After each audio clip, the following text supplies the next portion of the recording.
Ayan, tara guys sa bakuran dahil may hinog na papaya. Ayan, sabay-sabay nang nahihinog yung bunga ng papaya.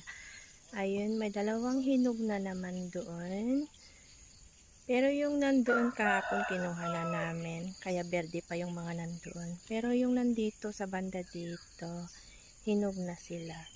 Araw-araw na may hinog na papaya.